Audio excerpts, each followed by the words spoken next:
Hello, in this video I want to show you how to install Microsoft Edge browser for your CUBOT Note 9.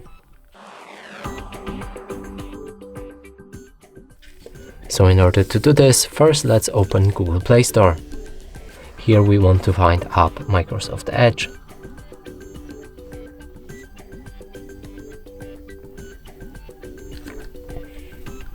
Now select it and download it. Now after installation process is complete, you should be able to open it. Here you can sign in to turn on synchronization or simply skip it like I just did. Next is to set up for your data sharing preferences, so accept or not and proceed. Now let's open any website. And as you can see, it works perfectly. And that's it for this video. Hope you like it. Please consider subscribing to our channel, leave a like and a comment below.